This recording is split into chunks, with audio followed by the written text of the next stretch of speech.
આ પેશન્ટને 2 દિવસથી તાવ આવતો હતો અને બધા જ રિપોર્ટ કરાયા પણ કોઈ ડાયગ્નોસિસ થયું નહીં અને તાવ પણ ના મટ્યો અને આજે ટેસ્ટ કરાયો તો ઇન્ફ્લુએન્ઝા પોઝિટિવ નીકળ્યો. ઘણા લોકોને ખબર જ નથી હોતી નોર્મલ ફ્લૂ અને ઇન્ફ્લુએન્ઝા વચ્ચેનો ફરક. ભલે સિમ્ટમ સેમ જ હોય, જેમ કે તાવ આવો, ગળામાં દુખાવો થવો, કફ, ઇન્ફ્લુએન્ઝા વધારે સિરિયસ છે અને કોમ્પ્લિકેશન પણ વધારે છે અને ઘણા કેસીસમાં SpO2 એટલે કે ઓક્સિજનનું લેવલ અમુક કલાકમાં જ ઘટી જાય છે.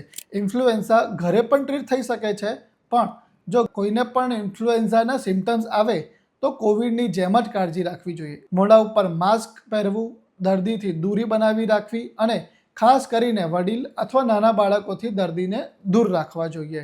કોઈ સિમ્ટમ લાગતા હોય તો એક સિમ્પલ સ્વોબ ટેસ્ટ કરાવો, જેનું રિઝલ્ટ 12 કલાક સુધીમાં જ આવી જાય છે. અને જો તમને અથવા તમારા ફેમિલીમાં કોઈને પણ ઇન્ફ્લુએન્ઝા પોઝિટિવ આવ્યો હોય તો તમારા ડૉક્ટર પાસેથી ઇન્ફ્લુએન્ઝાથી બચવા શું કરવું એની સલાહ જરૂરથી લેજો.